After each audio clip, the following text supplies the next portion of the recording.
안녕하세요. 저는 41살 여자입니다. 저는 현재 카페를 운영하고 있고요. 누구보다 똑소리 나는 제 아들을 키우는 재미에 살아가고 있습니다. 예전에는 저도 제 인생을 전부 걸만한 사랑하는 남편이 있었지만 이혼하고 말았어요. 제게 모성애란 새로운 감정을 느끼며 살아가고 있는 지금이 눈물겹게 행복합니다. 저는 전 남편과 7년 정도 함께 살았지만 아이가 영 생기질 않았어요. 얘기하기 쉽게 전 남편이 아닌 남편이라고 지칭하겠습니다. 남편과 저는 대학교 때 만나 연애 7년, 결혼 7년차 부부였어요. 너무나도 서로 사랑했던 탓에 끔슬이 좋아 남들의 부러움을 사고는 했죠. 하지만 우리의 사랑의 결실은 쉽게 찾아오질 않았습니다. 인공수정이랑 시험관도 몇 번이나 해봤지만 모두 다 실패를 했어요. 자궁이 약했던 탓에 힘들게 수정이 되어도 쉽게 유산이 되어버려서 저는 나날이 힘든 시간을 보내고 있었습니다. 남편도 제가 힘들어하는 모습에 지쳤는지 저를 안아주며 더할 나위 없는 따뜻한 음성으로 위로해주더군요. 우리 그만 아이는 포기하자. 당신만 있으면 난 아무래도 상관없어. 더 이상 당신이 힘들어하는 모습 보기 괴롭다. 라고 말했지만 저는 속으로 그가 얼마나 아빠가 되는 것이 간절했던지 잘 알고 있었고 그는 누구보다 완벽한 내 아이의 아빠가 되리라는 것을 알기 때문에 저는 더 포기할 수 없었습니다. 날이 갈수록 저는 예민해지면서 아이의 집착이 강해졌고 그러던 찰나 일찍이 가입해 놓은 맘카페에서 생각지도 못한 중요한 정보를 알게 되었어요. 바로 저처럼 난임인 임산부가 백발백중 임신에 성공했다는 병원이었습니다. 어차피 아이를 가질 수만 있다면 불사한 몸, 남편을 설득해서 집에서 꽤나 떨어진 거리에 있던 그 산부인과를 찾아갔지요. 소문이 자자했던지 저처럼 임신을 간절히 원하는 임산부가 줄 서 있더라고요. 다른 곳보다 병원비도 비싸고 해야 하는 검사도 많았지만 아이를 원하는 사람들에게는 그런 것 좀 우스웠습니다. 오랜 시간 후 제 차례가 되어 들어가서 진찰을 받게 되었는데 담당 의사 선생님께서 생각보다 많이 젊으신 분이시더라고요. 그는 저를 보며 어? 하고 반신반의하며 저를 뚫어져라 쳐다보았습니다. 미심쩍은 느낌에 남편이 저와 산부인과 의사를 번갈아 보자 의사는 반갑게 먼저 말문을 트였습니다. 너 혹시 별별 초등학교 나온 성아 아니니? 문성아 맞지? 라고 얘기를 하니 저는 순간 동공이 확대되며 그 산부인과 의사가 곧 누구인지 알게 되었습니다. 이진우! 와! 너 진우구나! 어머 세상에, 초등학교 6학년 때 같은 반이었던 진우. 어렸을 적에도 공부 잘했었는데 너 의사 됐구나! 라고 얘기를 했고 진우는 덩달아 반가워하며 의사로서의 품격은 집어치워버리고 어렸을 적 그대로의 미소를 지어 보였습니다. 동창인 진우에게 진찰을 받는 게 조금 멋쩍긴 했지만 어찌되었든 절실한 마음을 갖고 왔으니 그런 것쯤 문제가 되진 않았지요. 허나 오히려 남편은 더 신경을 쓰는 것 같았어요. 하필 제 동창이 산부인과 의사이고 진찰을 하게 되니 남편도 뭔가 복잡했겠지요. 저희 부부는 필요한 검사를 다 받고 진찰 결과를 들여다보게 되었습니다. 유심히 모니터를 바라보다가 이상하게도 다른 의사처럼 심각한 얼굴이 아니라 제법 밝은 얼굴로 얘기를 해주더라고요. 자궁이 좀 약한 편이라 어렵긴 한데 엄마가 된다는 게 불가능한 건 아니야. 대신 시술을 받은 후에 우리 병원에 입원해서 쭉 관리를 받아야 하는데 치료비도 많이 들 거고 여러모로 힘들 각오는 해야 할 거야. 저와 남편은 부모가 될 수 있다면야 그런 것쯤 문제가 안 된다고 얘기를 했고 진우에게 저희 부부 임신을 위해 시술을 맡기기로 했어요. 진우는 곧 좋은 결과가 기다릴 거라고 저희 부부에게 큰 힘을 주었고 저희는 시술 날짜를 받아 여느 때처럼 종교에 의지하며 하염없이 기도했더랬죠. 네, 그만큼 엄마가 되길 간절히 빌었습니다. 허나 남편은 이번 병원에 보호자의 면회 시간이 한정적이어서 내키질 않아 하는 것 같더라고요. 보호자 대신 전문 간병인이 산모에 맞게 24시간 케어를 준비 중이었고 저는 고통의 시간을 감내하며 마침내 시험관 시술에 성공하게 되어 입원하게 되었습니다. 남편은 앞으로 겪어야 할 제 기나긴 고행의 시간에 안쓰러워하는 것 같았어요. 저는 남편을 위로하며 애교까지 부리고는 토닥거려 주었습니다. 자기야, 조금만 참자. 내 뱃속에서 당신과 나의 아이가 건강하게 자라서 태어날 때까지 우리 조금만 노력하자. 우리 자기 꼭 내가 아빠로 만들어줄게. 라고 얘기를 하니 남편은 결국 참았던 눈물을 쏟으며 우리는 10달 후 세상에 태어날 우리 보물을 위해 살아가기로 했습니다. 24시간 케어를 받는다고 하는데 정말 전문 간병인은 하나부터 10까지 저를 위해서 모든 걸 다 해주더라고요. 정말 저는 임신 20주 전까지 왼종일 누워만 있는 상태로 숨만 쉬었고 스트레스를 받지 않게 마음을 잘 다지며 아이를 위해 힘썼어요. 진우는 특히나 옛 친구라서 그런지 특별히 저를 더 잘 봐주려고 노력했던 것 같아요. 다른 산모에게 하루에 2번 정도 회진을 돈다면 저는 틈나는 대로 정말 수시로 와서 무료한 제 말동무가 돼주기도 하고 태교동화 일기장을 내밀었죠. 뱃속 아기한테 책 읽어주려고 태교 동화도 사왔고 태교 일기도 아기 생각하면서 한번 써보라고 사왔어. 초음파 사진 잘 나온 걸로 줄 테니까 예쁘게 아이를 위해서 꾸며봐. 라고 하는데 진심으로 그 친구 마음이 예뻐서 눈물까지 나더라고요. 전 친구의 조언대로 한 장 한 장 정성과 사랑을 듬뿍 담아 제 아이를 위해서 태교 일기장 한 페이지를 써내려 나갔고 그 시간은 제게 더할 나위 없는 너무나 소중한 시간이 되었습니다. 진우가 여러 가지 펜을 사다 주어서 꾸미기도 하고 색칠도 해보이고 태교 동화책은 아빠를 대신해서 친구가 제 배에다 손을 대주며 읽어주기도 했어요. 그리고 이런 말을 하기도 했죠. 아빠가 많이 사랑해 꼼꼼아. 우리 엄마 뱃속에서 잘 자라서 예쁜 모습으로 만나자. 라고 하는데 근데 애 아빠는 따로 있는데 자꾸만 아빠라는 말을 붙이는 게 마음에 걸려 물어보았더니 친구는 제게 귓속말을 하며 아주 작게 이렇게 말하더라고요. 원래 아빠가 매일 읽어줘야 태교 동화는 효과적이라고 하는데 아빠가 매일 못 읽어주니까 그냥 아빠인 척 하는 거야. 지금도 아이가 들을까봐 이렇게 말하는 거니까 이해해. 라고 웃으며 가는데 그냥 뭐 단순한 배려인 줄 알고 그때까지만 해도 넘겼습니다. 입덧이 심해지기 시작하면서 저는 남편이 너무나도 그리웠어요. 입덧 셔틀도 시키고 싶었고 남편이 나를 위해 사온 음식들도 먹어보고 싶었는데 병원 안에서는 그럴 수가 없었죠. 보호자 면회는 일주일에 한 번 남편이 올 수 있었는데 남편은 초반에 꼬박꼬박 제게 잘 오다가 언젠가부터 많이 오질 않기 시작했습니다. 하루는 간만에 남편이 오니 반갑기도 하면서 괜시리 서운한 마음이 들어 투정을 부리게 되더라고요. 자기는 나랑 우리 애기 안 보고 싶었어? 어떻게 일주일에 한 번 오는 병문안을 안 올 수가 있어. 아무리 일이 바빠도 그렇지. 정말 실망이야. 라고 얘기를 하니 남편은 황당하다는 듯 저를 바라보다 깊이 한숨을 내쉬더라고요. 나야 매일 오고 싶은 마음이 굴뚝 같지. 그런데 당신 친구가 보호자가 꼬박꼬박 너무 자주 오면 환자한테 알게 모르게 스트레스로 작용할 수 있다면서 안정기에 접어들 때까지는 병문안을 자제해달라 하더라고. 얘기 못 들었어? 네, 전혀 듣질 못했습니다. 남편의 존재가 그 어느 때보다도 큰 힘이 되는데 이 무슨 스트레스 발언이란 말입니까? 휴대폰이 있다면 진작 전화해서 오라 했을 텐데 전자파가 애기한테 또 해롭다고 해서 반입조차 못하게 하니 속만 답답할 노릇이었죠. 시간이 흐르면서 아이를 위해 안정된 공간은 점차 창살 없는 감옥처럼 느껴졌습니다. 밖에 나가서 힘들게 일하는 사람들은 제게 왼종일 누워만 있으면서 무슨 복이 과한 말이냐라고 할 수도 있지만 정작 저는 제 맘대로 몸도 못 움직이고 답답하더라고요. 안정기가 지나면서 하루하루가 더 고행의 시간이었고 시간이 그렇게 안 갈 수가 없었습니다. 밖을 못 나가는 것 때문에 스트레스를 받자 친구는 제게 어느 날 무서운 얼굴로 와서 얘기하더라고요. 너 엄마 되는 거 포기할 거야? 이래서야 뱃속 아기가 맘 편히 자랄 수 있겠니? 이제 겨우 반 지났는데 나머지 20주를 못 버텨서 엄마 안 될 거야? 너 나이를 생각하면 이게 마지막 시술이 될 수도 있어.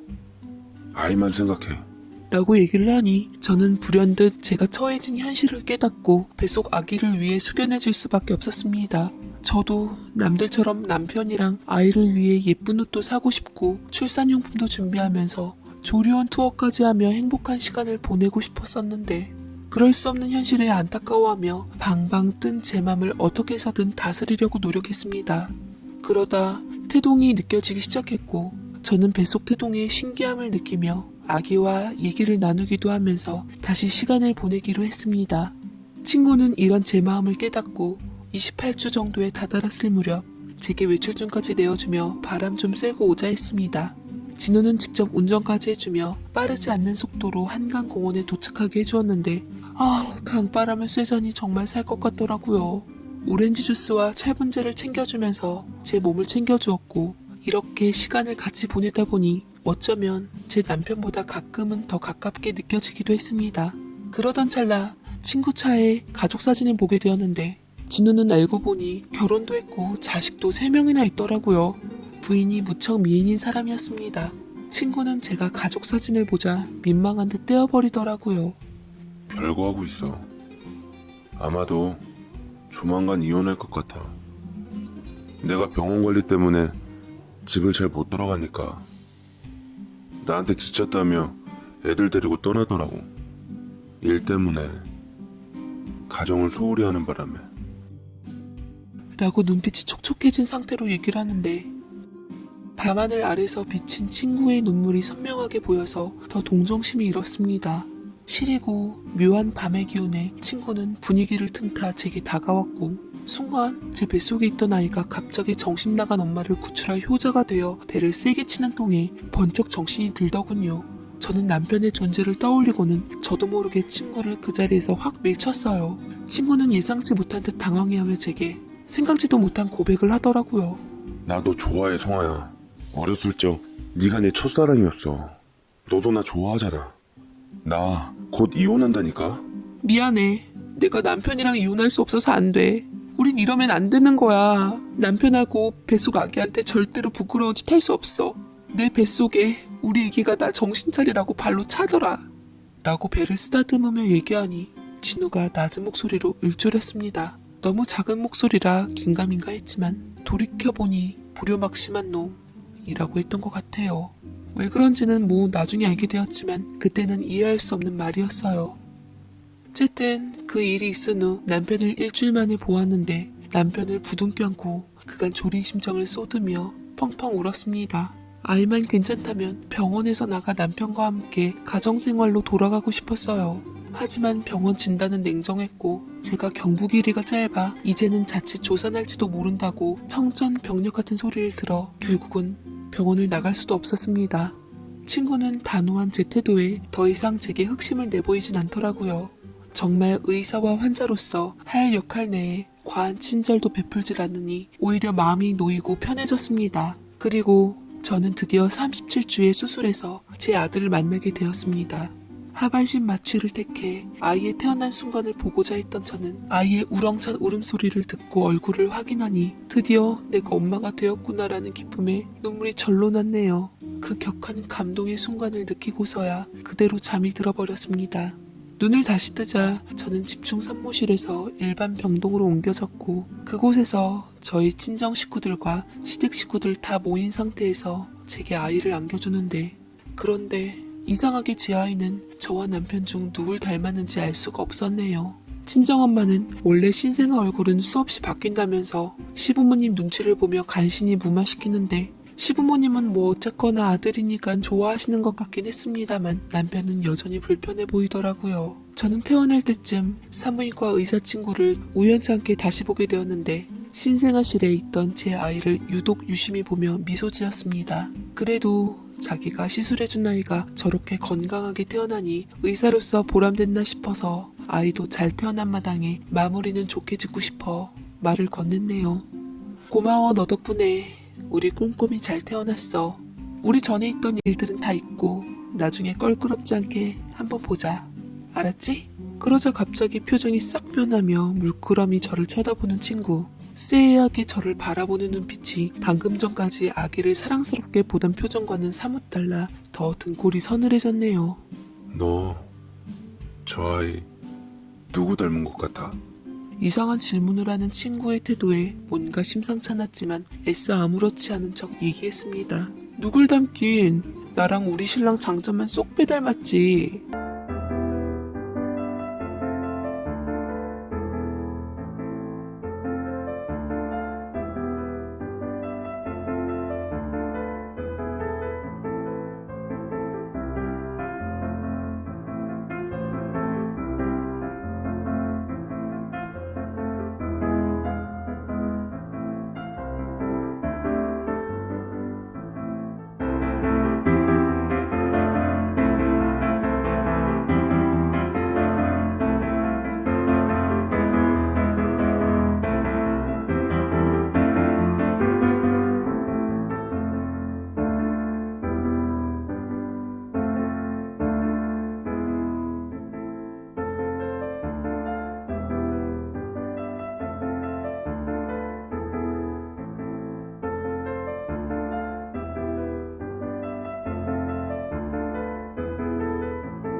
아까 시어머니께서 울 신랑 사진 가져왔는데 어릴 적 모습이랑 똑 닮았더라고 라고 얘기를 하니 입꼬리를 기분 나쁘게 올리곤 고개를 끄덕였습니다.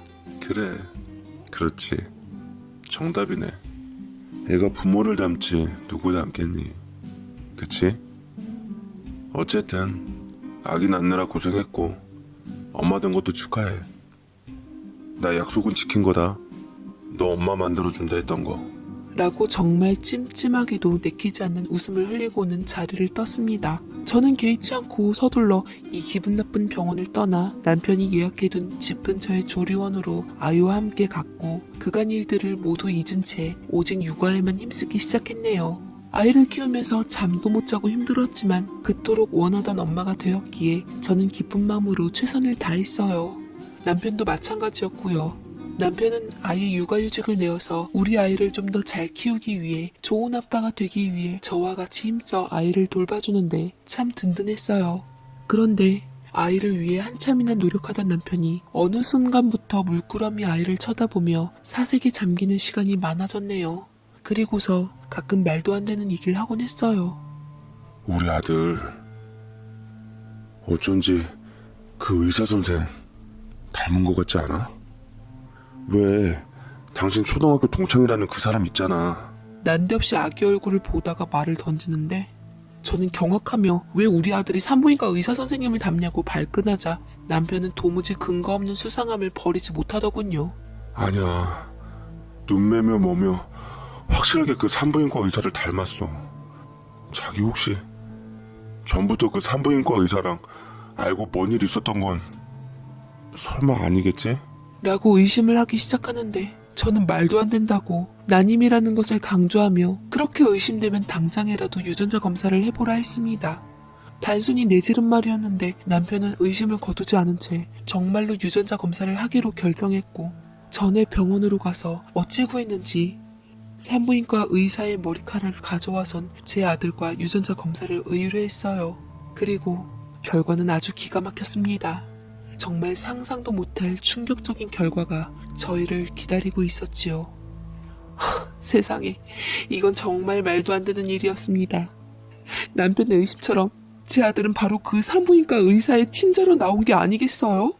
아직까지도 남편이 제 품 안에 있는 아이를 보았던 배신감의 눈길이 잊혀지질 않습니다. 혹시나 산부인과에서 아이가 바뀐 건 아닐까 싶어 저도 유전자 검사를 해보았지만 아이는 제 아들이 확실했어요. 이건 뭔가 잘못된 게 분명했습니다. 저는 믿지 못할 이 끔찍한 현실에 남편과 함께 산부인과로 당장에 달려가 친구의 멱살부터 잡아 뒤 흔들었습니다. 너 우리 아이한테 대체 무슨 짓을 한 거야? 왜 우리 아이 유전자 검사에서 애 아빠가 너로 나오는 거냐고! 라고 고래고래 소리를 질러대자 이 희대의 악마 같은 놈은 크크거리면서 웃으며 우리한테 얘기를 짓거리더라고요. 그러니까 진작 남편과 끝내고 나한테 왔음. 됐잖아. 내가 널 좋아했다는데, 의사 사모님으로 살게 해주겠다는데 지 복을 지가 찾지 뭐. 그래, 내가 일부러 바꿔치기 했어. 네 자식의 아빠는 내가 꼭 되고 싶어서. 널 너무 사랑해서 내 아이를 낳게 하고 싶었거든. 라고 하는데 남편은 결국 그 자리에 힘없이 주저앉아 통곡을 하고 말았고 저는 우리 가정에게 돌이킬 수 없는 짓을 한 그놈을 당장에 경찰에 신고해서 잡혀 들어가게 했습니다. 그놈은 법적 처벌을 받아 의사 면허를 취소당하게 되었고 강력한 법적 처벌을 받게 되었네요. 하지만 저희 가정은 이미 엎질러진 물이었어요. 그놈의 충격적인 짓 때문에 저는 결국 남편과 이혼하게 되었습니다. 왜냐면 저는 그토록 간절히 바랬던 제 아들의 엄마라는 역할을 포기할 수가 없었으니까요. 아이를 포기하고 저와 같이 새 출발하는 남편에게 이렇게 말할 수밖에 없었습니다. 미안해. 나 그냥 우리 꼼꼼히 엄마로 살고 싶어. 당신 닮은 아이나 당신과 함께 잘 키우고 싶었는데 어쩔 수 없게 됐잖아. 그렇다고 당신이 원치 않는데 내가 어떻게 강요를 하겠어. 우리 꼼꼼이는 아무 잘못 없이 태어났고 내 아들이니까 그냥 내가 키우고 싶어. 정말 미안해 여보. 라고 남편 앞에서 울자 제 남편도 덩달아 같이 울며 당신 아이까지 다 받아줄 수 없는 미흡한 그릇을 가진 내가 더 미안하다고 부디 힘들게 얻은 아이와 함께 행복하게 잘 살길 바란다며 저를 놓았습니다. 참 인생 아이러니하죠. 사랑하는 남편과 더 행복해지기 위해서 힘든 과정을 거쳐 아이를 낳았던 건데 그것 때문에 남편을 잃을 줄은 꿈에도 생각 못했어요. 그렇지만 전 후회하지 않습니다. 제 아이 꼼꼼이를 만난 것에 대해서 우리의 천륜에 대해 참 고맙고 감사해요. 유달리 똑똑한 제 아들이 무럭무럭 자라는 것을 보며 저는 오늘도 감사함을 느끼네요. 지금처럼 건강하게 잘 자라주길 바라며 여러분들도 여러분들의 아이와 사랑 가득한 평안